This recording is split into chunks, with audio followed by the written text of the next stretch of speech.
just go for normal. In this case, we will roll a d20 because we have already, let's say we already hit. Let's try to trip them. So in this case, we got a 14. We add 5 because of our combat maneuver bonus, which is a 19, which beats their 18, so they're tripped. See how this works now? It's really straightforward once you start to learn it. Alright, weapons we will do in a minute. For now, we flip it over to the back to this section down here. Money and weight. Of course you cannot carry a ton unless you are incredibly strong. So, how do we find this stuff out? It's all in the book. In this case, our character has a strength of 18. So, we pull up the chart for his strength and what he can carry. In this case, for 18, his light load is 100 pounds or less. His medium load is 200 pounds or less. And his heavy load, where he's really getting kind of weighted down, is 300 or less. Now, the amount he can lift over his head is equal to his heavy load. So he can lift 300 pounds over his head. That's a strong guy. Lift off the ground is 3 times as much. So he can lift, whoa, 1,600, that's a lot more than 3 times. He can lift 900 pounds off the ground. And for drag or push, that is 5 times as much. In this case, 1,500. Sorry, it's hard to see the second 0 there. So he's a really strong guy. So now we know how much he can carry. Now we go to money. This is how much like actual spending amount that he has. Now I'm trying to remember if it was in this section or the section where you actually buy gear. I think it's in the section where you buy gear, but I'm just going to double check this special rules section here. I'll just be a moment. Okay, it's not in here.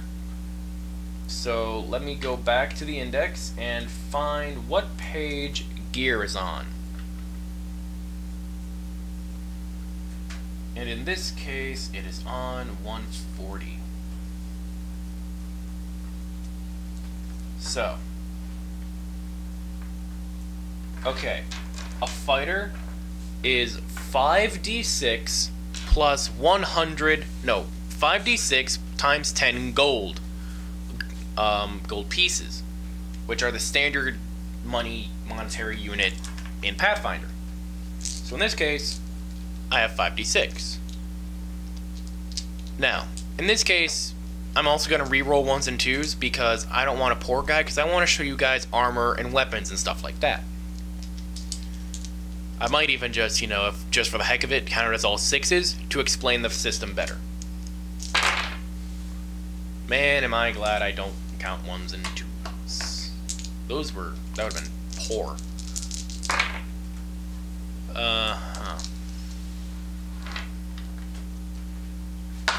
Oh, look, a 6. Another 6. These are some flat rolls, I'm telling you. Oh my god, 2 6s. And a 5. I mean 6. It doesn't matter, it's just showing you the system. For normally, you roll 5d6, multiply that by 10. Which in this case would have been 200 gold.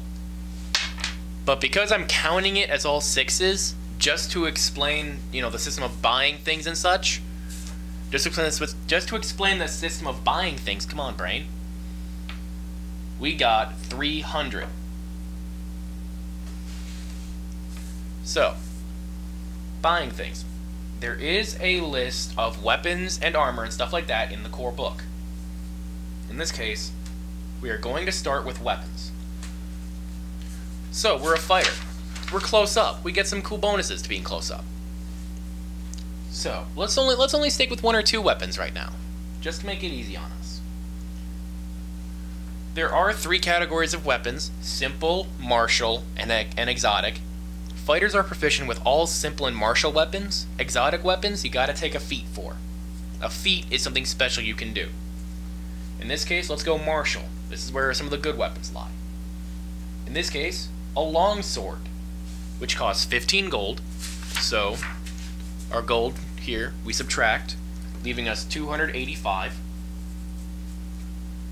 And I'm actually subtracting 25 because I'm going to buy another weapon.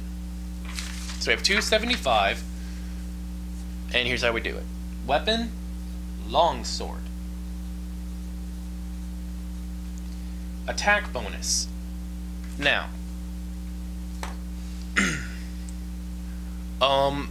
this is an RPG, so weapons can roll a critical hit. Now, let's say that we roll this d20 and we're using a longsword, which has a critical range of 19 to 20. That's a natural 19 or 20. No modifiers. The dice comes up as that. A critical on that is times 2 for damage. That's only if you roll a critical. So, let's roll. 11, 9, 3, 3.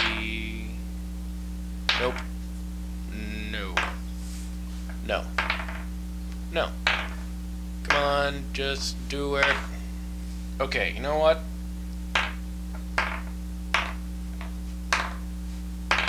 Man, I would be missing, like, terribly.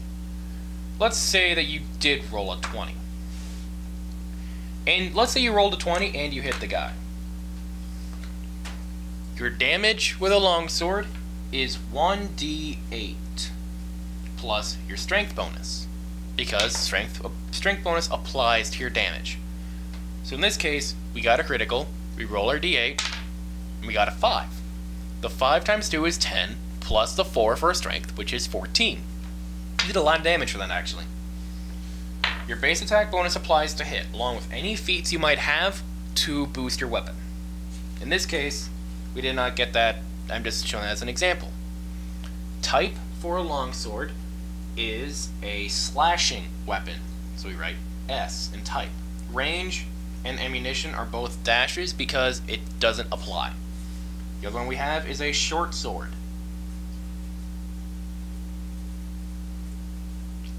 Which does 1d6 of damage, and it has the same range for critical and the same critical bonus. The type on a short sword is piercing. So, I think it should be slashing, but whatever, it's up to your DM. So, I'm going to look through the list, see if there's anything else I might want, and it doesn't look like there really is.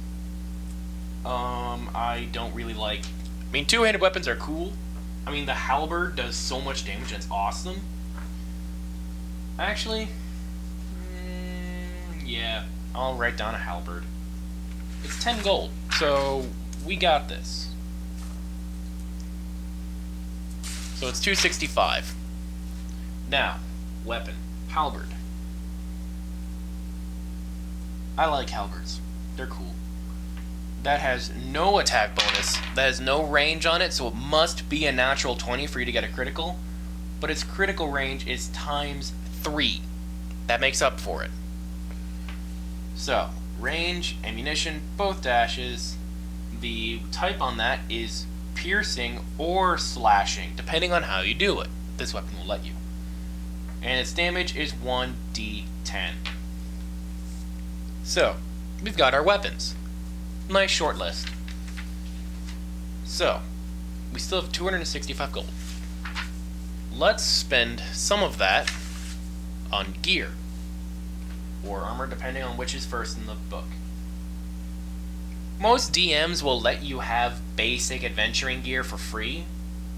It's really up to them, because in Dungeons & Dragons or Pathfinder or anything like that, the Game Master or Dungeon Master is God.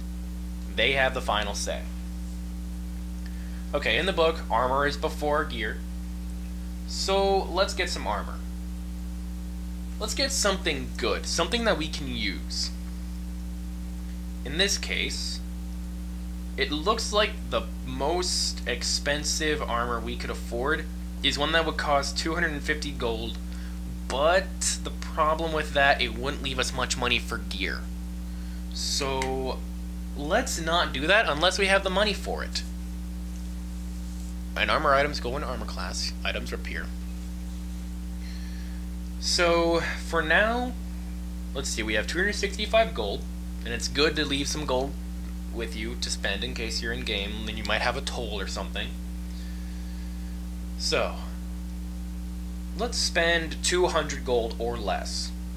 In this case, we have a choice of splint mail, breastplate, or chainmail. It looks like, in terms of, it looks like a breastplate is a better idea than chainmail, because you will be able to apply more of your dexterity bonus. It'll be harder for enemies to hit you in breastplate than just a breastplate than a chainmail shirt or chainmail armor. Splint mail, it gives you a lot of protection, but you're gonna be kind of slow in it.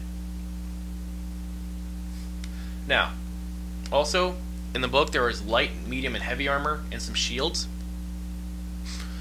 We are a fighter, so we can use all of them. In this case, let's go with a breastplate, which will cost us 200 gold. So we now have 65 gold. And that, so for armor class items, we write breastplate. For bonus, it gives us a +6. The type is medium, so I'm just going to write M. The armor penalty, this is for things that require your dexterity as a check. Like an acrobatics check, you will get a negative modifier, a penalty, if you do it in this armor. But fighters aren't usually trying to be acrobatic, so the check penalty on this is a -4, sadly. For your spell failure, this is the chance that you might mess something up when you cast a spell, is 25%. There are worse. The weight of this is 30 pounds. So 30. And properties, it's just basic, so there's nothing. That's how you would write it. We have 65 gold left. I think we should get a shield. A shield is nice.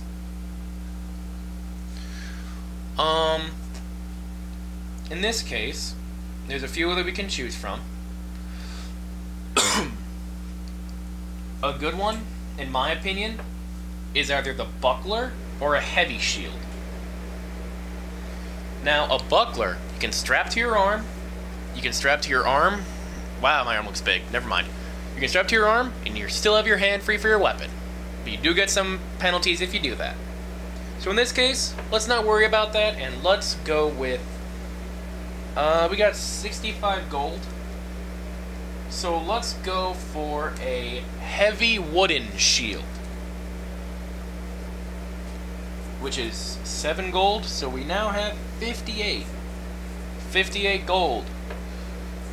And we have a heavy wooden shield, so I'm just going to write H over here so I know it's heavy. Gives us a +2. This shield cannot take much fire damage, I'm just going to let you know.